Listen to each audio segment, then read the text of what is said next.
Le Seigneur soit avec vous. Annonce de l'Évangile de Jésus-Christ selon saint Matthieu. Quand Jésus apprit l'arrestation de Jean le Baptiste, il se retira en Galilée.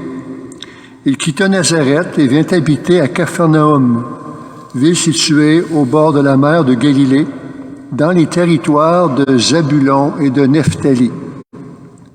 C'est pour que soit accomplie la parole prononcée par le prophète Isaïe.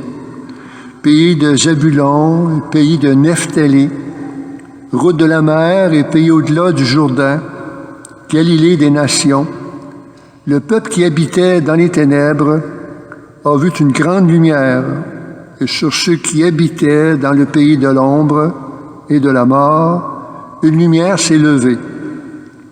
À partir de ce moment, Jésus commença à proclamer « Convertissez-vous, car le royaume des cieux est tout proche ».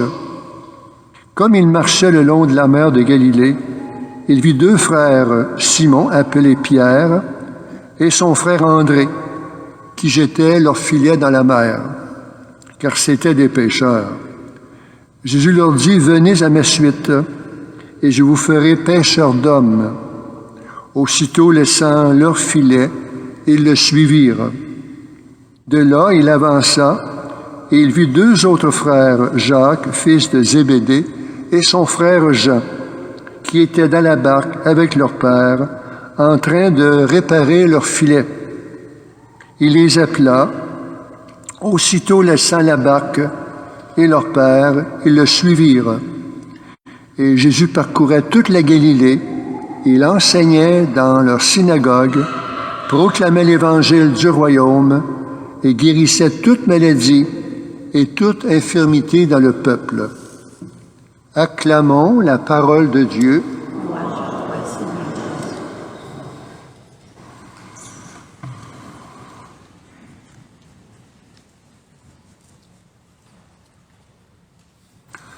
Ce matin, l'Évangile nous dit qu'après 30 années de vie privée, voilà que Jésus déménage dans une grande ville commerciale appelée Capharnaüm.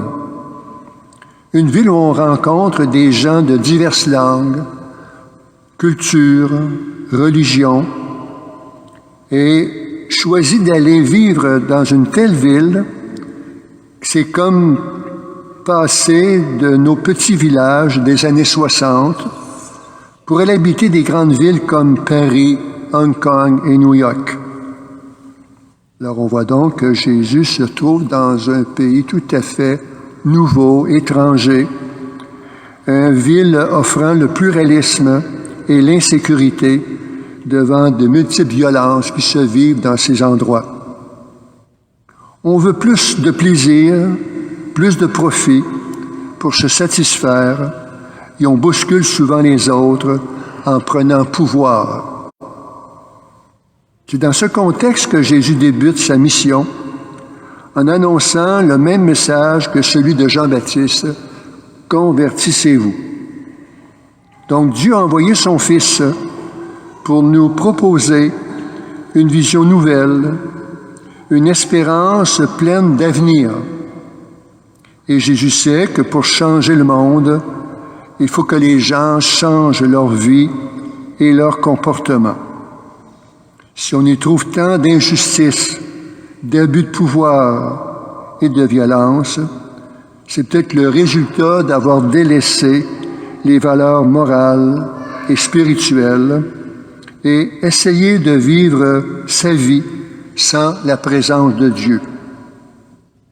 C'est pourquoi Jésus nous dit et nous interpelle de changer nos comportements et à croire à la bonne nouvelle.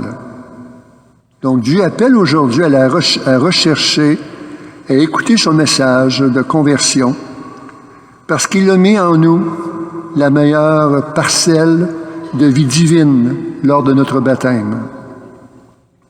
Et voilà que si Jésus a déposé en nous ce germe de vie, on peut reconnaître qu'il veut éveiller en nous le désir de sortir de nos ténèbres, de nos suffisances et même parfois de nos entêtements pour nous sauver. Voilà pourquoi il prêche donc la conversion afin qu'il puisse implanter en nous la place de son amour pour progresser vers son royaume. Jésus veut aussi nous prêcher parce que nous avons du près ses yeux. Il nous appelle donc, comme il l'a fait pour ses premiers disciples, parce qu'il nous voit tels que nous sommes, sans les masques qui nous protègent. En conclusion, travailler pour le royaume de Dieu, ce n'est pas nécessairement convertir les autres, c'est davantage se convertir soi-même, quel que soit son âge. Nous sommes donc appelés à devenir les mains, les yeux, le cœur de Dieu dans nos familles, dans notre communauté ou encore dans notre quotidien avec les gens que nous rencontrons. Donc le Christ a besoin de notre corps pour regarder, aimer et servir avec compassion afin de soulager et de réconforter ceux et celles qui souffrent. Alors laissons-nous interpeller parce que Dieu est à la recherche du trésor spirituel qu'il a déposé en nous lors de notre baptême. Que son amour nous soutienne et nous aide à devenir reflet d'espérance et de libération pour notre salut. Amen.